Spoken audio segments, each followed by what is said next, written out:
Welcome to the Biz and Tech Podcast. It's a beautiful day in Tallahassee, Florida. Today we are joined by Berneice Cox, President and CEO of United Way here in the Big Bend. Thank you so much for joining us. Thank you. Very, very happy to be here today. I appreciate the invite. Absolutely. In the cybersecurity world, as a tip, be on the lookout for all things. With war in our world, hackers are taking advantage of the situation. Humanitarian efforts that you participate in, make sure before you contribute that it is a legitimate site, as they are looking to monetize and pull on your heartstrings. So make sure you donate to organizations that are legitimate. That being said, let's go. The United Way, what an amazing organization. I'm sure we were all familiar with it, but tell us a little bit about the mission of the United Way. And let's start there.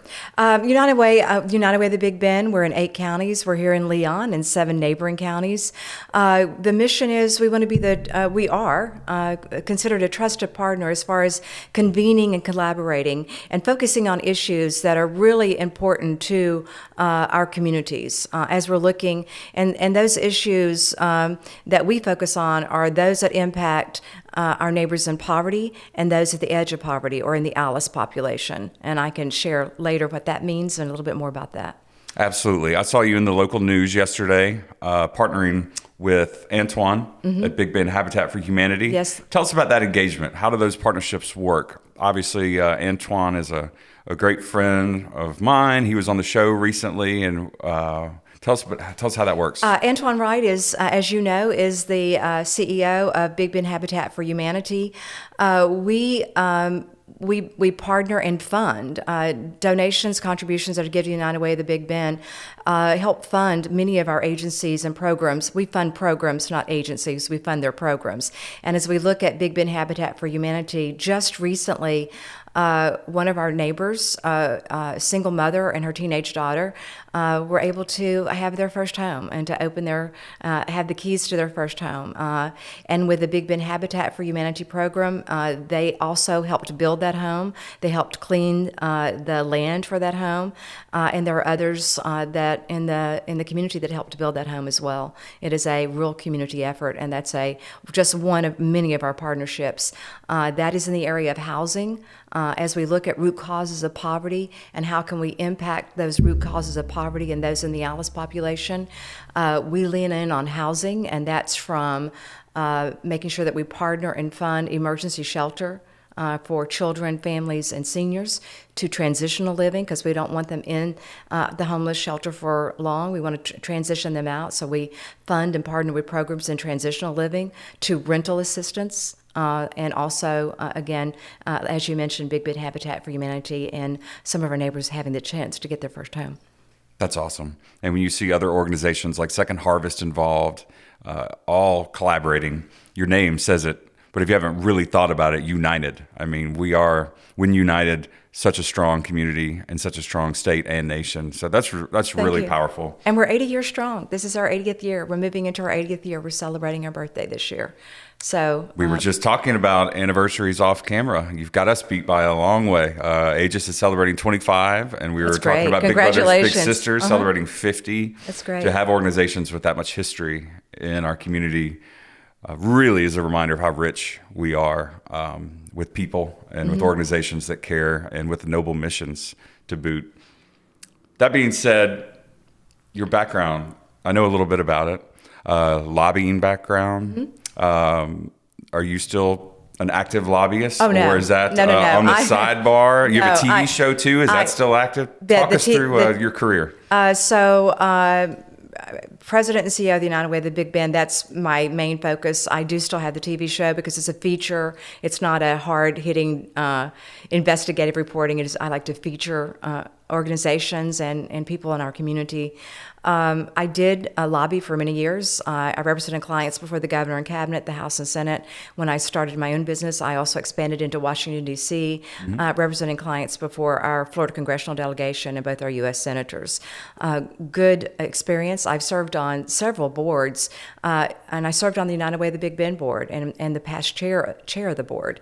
United Way of the Big Bend kept really, I loved all the boards I served on, but United Way has my heart. And the reason it has my heart is because we are making sure that our neighbors that live in poverty and the edge of poverty have some services that they need and some additional assistance. I understand poverty intimately. I grew up in poverty, family of 7. I've worked ever since I can remember, and was the first one in my family to graduate college, which changed the generational poverty dynamics for my entire family. Lots of nieces and nephews who have really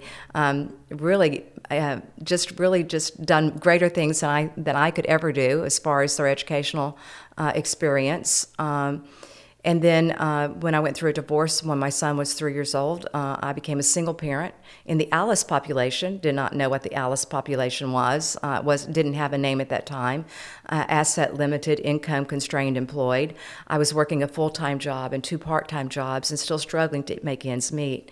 I wish I had known about a couple of the services that I'm certain I would have qualified for based on the income that I had. One in particular would be the rental assistance and the utility assistance. That would have helped me out. Though, you get that for 1 month, maybe 2 months, and I will tell you, as a single parent, that would have been a huge gift in my life.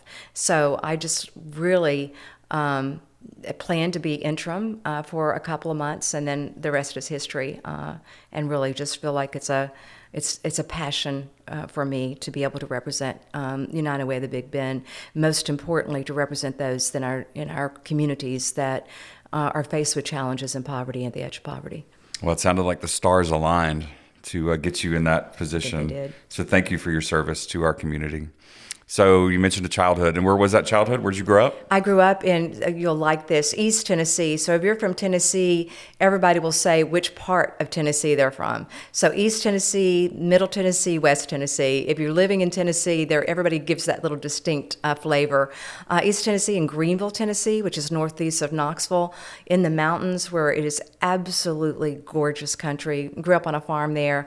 Did a lot of hiking and backpacking through the years that I grew up there. Just a really beautiful country. I still have family that live there. Yeah, Tennessee, unless you've driven across it, you don't really know how big it is. Kind of like Florida. If you're overseas and like, oh, Florida, Miami, Disney World. I'm like, I live nowhere near either one of those places. Right, I know. It's true, isn't it? It really is true. And the Knoxville to Nashville run, I remember I'm like, wow, Tennessee's huge.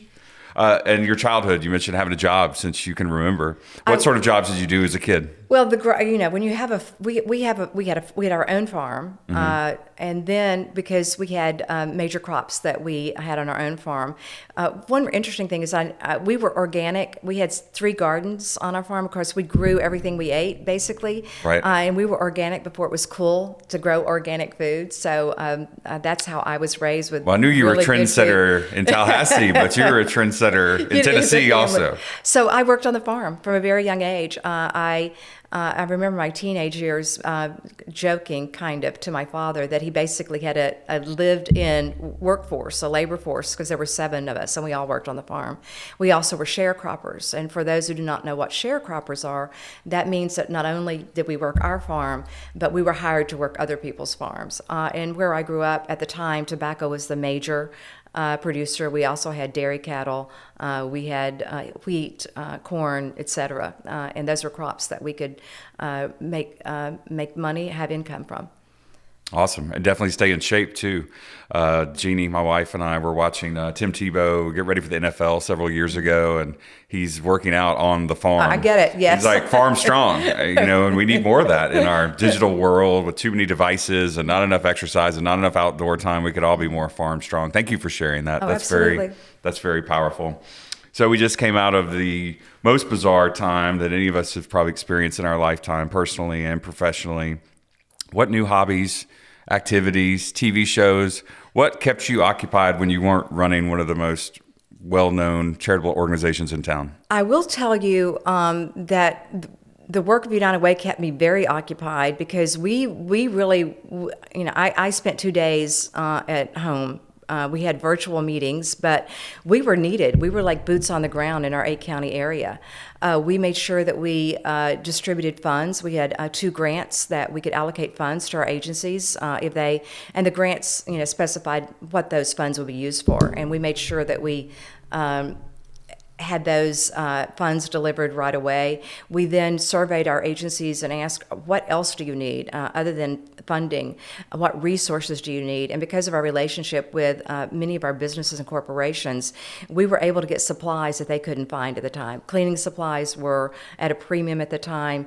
Diapers, and we have a lot of our early learning programs that have served 0 to 3. Formula, baby formula. There were all kinds of need. And so we were distributing those through the 8-county region. I will tell you, I love hobbies and I love working out. I mean, working out is probably one of the things that I so enjoy, and still to this day, it's something I've always done. But we were busy, 70 to 8 hours a week. I was working throughout COVID because we were needed. We considered ourselves not like a first responder, but almost in that category because of the work that we need to do right away. Beyond essential. Yeah, you don't realize on a daily basis how many people are on the edge of that Alice population that you mentioned. And that was a wake-up call to how many people need our help and your help. And seniors, I mean, we think about, the impacts from children all the way up to our seniors, and our seniors couldn't go to the community centers where they would normally get their food. They'd have lunch, they would socialize, etc. So we were in our 8-county region. We were working with Second Harvest to deliver food door to door to door to those seniors that needed food. So that was another. A great partnership with Second Harvest. Like I said, they are a partner, and we fund Second Harvest. But beyond the funding, we really work together very well. That's awesome. So how long have you been in the current role? You'll love this one. I started as an interim in the end of September 2019. Officially became the president and CEO of January 2020. And as you know, in March 2020, COVID-19 happened.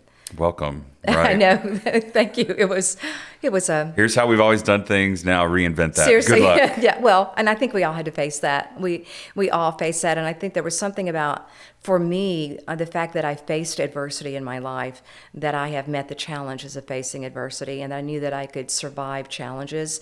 That really helped me lead through COVID.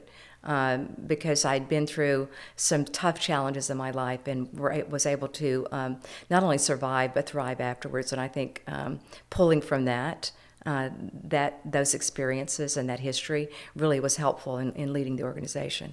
Yes, there certainly is not a book, CEO for Dummies in a pandemic. There is not one available, so we all had to write it. And Really? I joked about our staff saying, okay, well, we're all going home now. And that was not exactly how it went down, but our management team and I were texting in early March, late February. And I'm like, so worst case scenario, this situation comes to the United States. We all go remote. All of our clients will still need support. I didn't use the term essential business, but, I was it is. bouncing around words like, we will still be needed as an IT support company. And are we ready for that? And I will never forget Kevin and Lewis, our managers, saying, yeah, we can do that.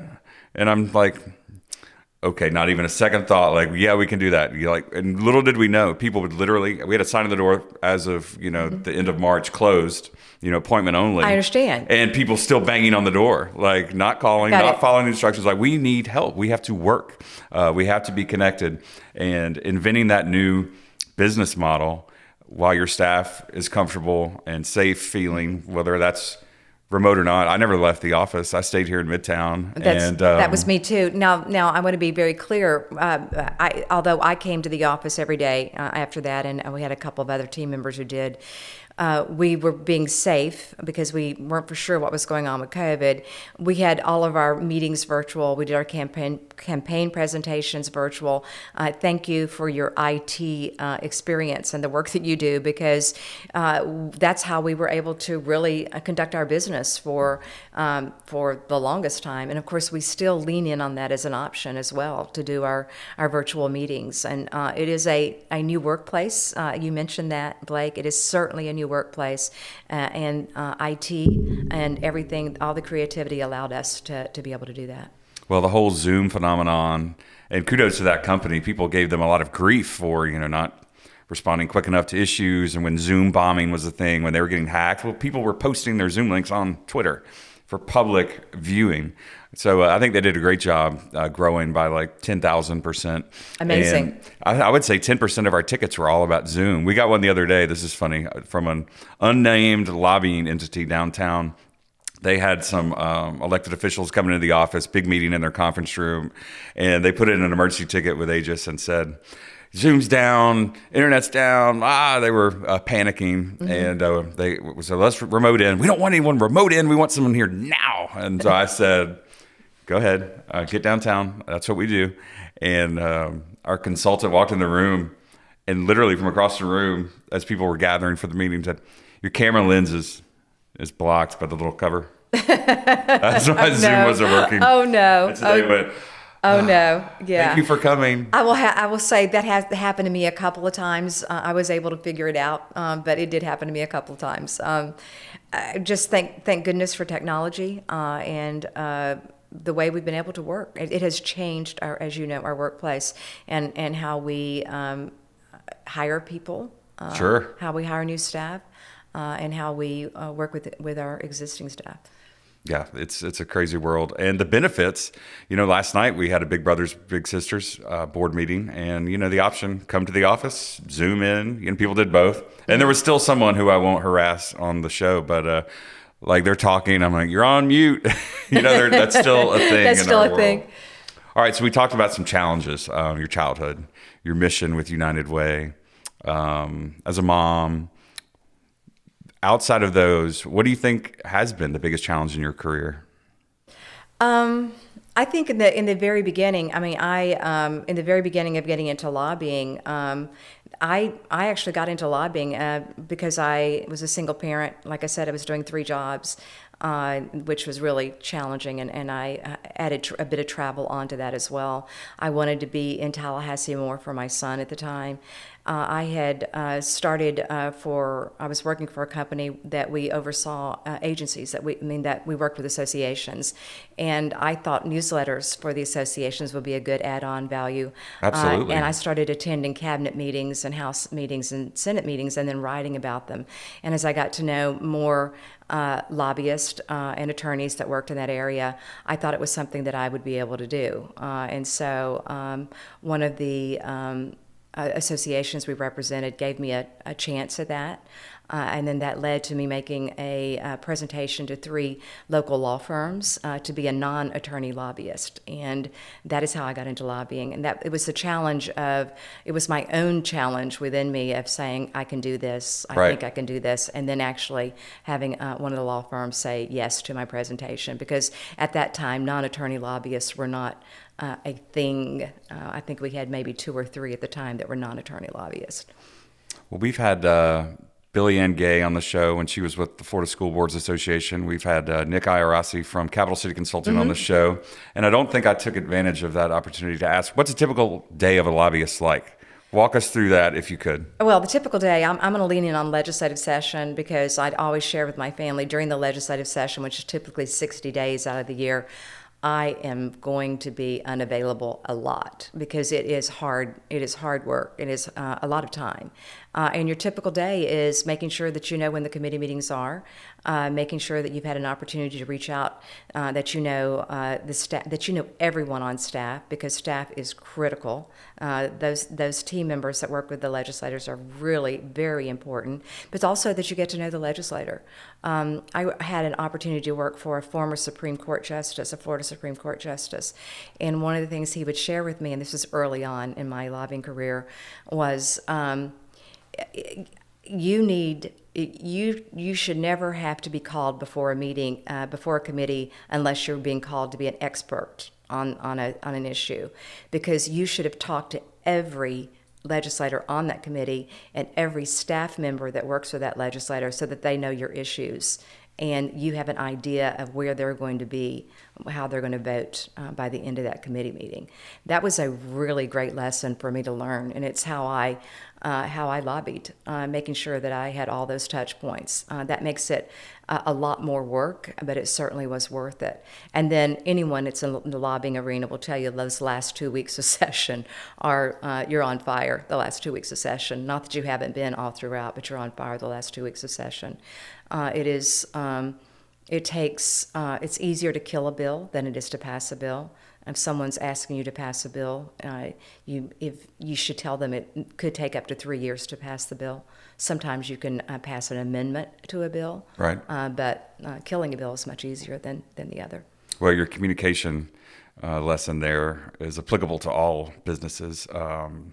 We should take more time to prepare for meetings, to prepare for engagements, and prepare for collaborations, know where people went to school, know where they like to eat, know what their hobbies are, Right. and what they're passionate about.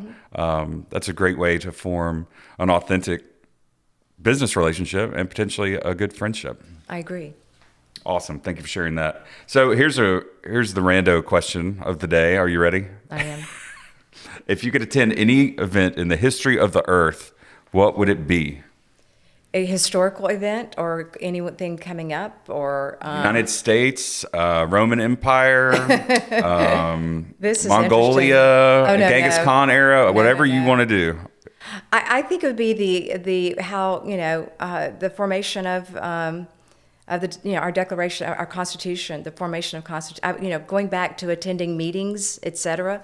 I would like to have been involved in that and attending those meetings. And just listening to the dialogue on how our Constitution was originally written. I mean, as a former lobbyist and working with laws all the time and looking at how laws are made and how amendments are added or killed, etc., I would really have loved to have been part of the discussion. It would have been nice to have been part of the discussion, but I know at that time I would not have been part of the discussion as a female, but it would have been nice to have been involved in those meetings just to hear the debate and the dialogue that went on. Gosh, what a great answer. I can just picture so many things.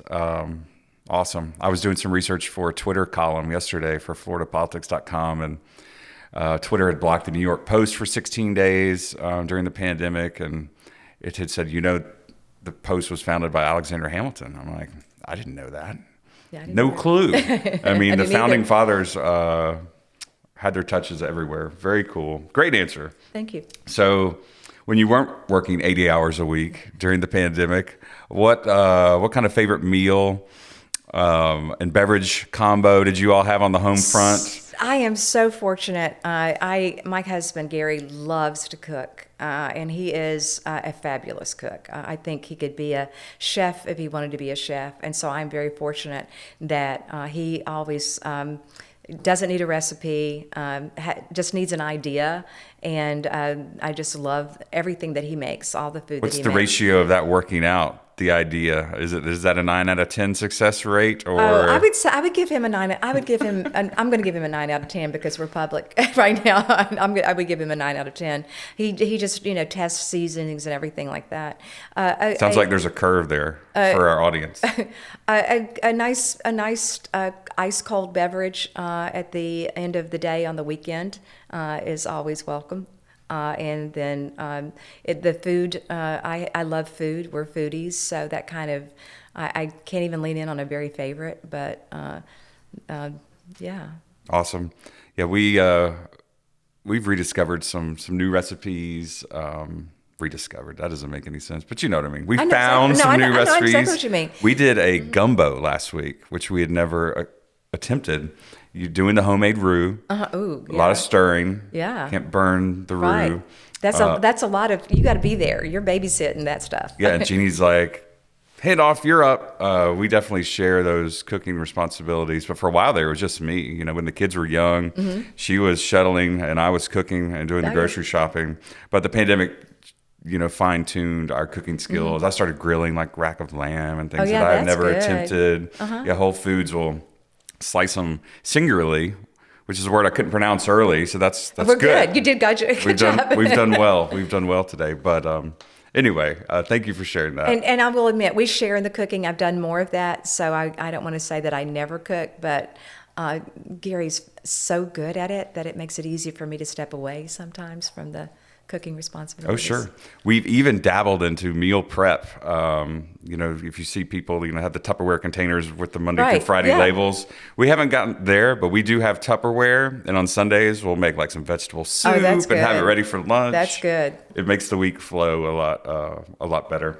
So let's talk about the United Way some more before we close today. You've got a golf tournament coming up, 24th annual, May 16th. May 16th, yes. How can people find out more about that and how to support you guys? Thank you very much. Appreciate that question. UWBB.org is our website. Elena Gilpin, who is one of our team members that is organizing that golf tournament. It is going to be, as you mentioned, May the 16th.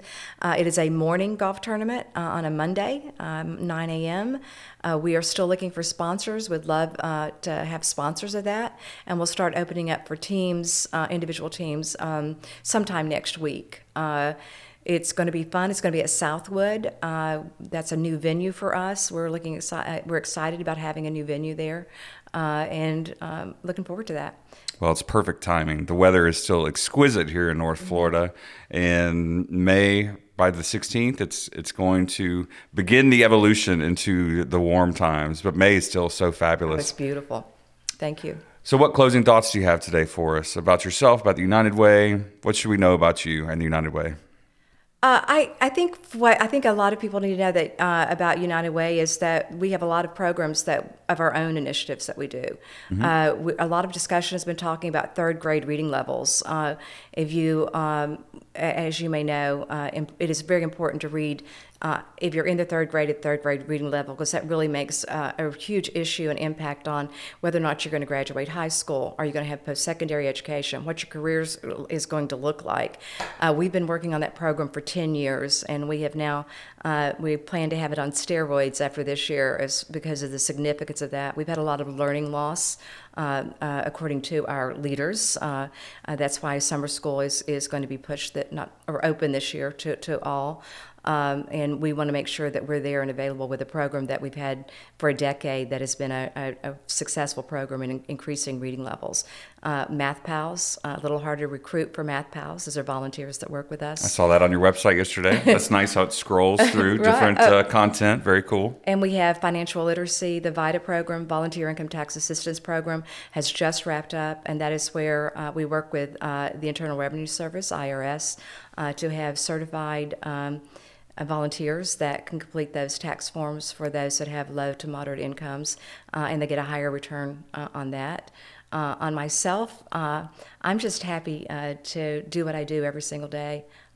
Nothing for me could be more important than getting up, getting ready for work, and knowing that anything that's done during the day has an impact on those that we serve, whether they be in poverty or whether they're challenged in the ALICE population at the edge of poverty. That's huge. What gets you out of bed in the morning is a former question on the podcast, but I think you answered that completely. And in a different vibe, when I think of, what we do at Aegis and our clients, I like to remind our staff, don't just look at your day. Don't look at the appointments. Don't look at the tasks. Look at the mission. I was like, whether you're working with, Big Ben Habitat or Saks Media or Tri-Eagle, you're getting beer in people's hands. You're helping crisis management. You're helping homes get built for those that need it. You are a crucial part. If you didn't notice during the pandemic that we're an essential business, which I think everybody did. Absolutely. But, having that reminder. So thank you for your passion for what you do. Thank you for the noble mission of the United Way. And thanks for being on the show today. Thank you. We appreciate you having us. Awesome. My name is Blake Dowling, and that was one of my favorite episodes of the Biz and Tech podcast. Thanks to Josh at Level Up Media for rock solid production as usual. And we will see you next time, ladies and gentlemen. Have a great day.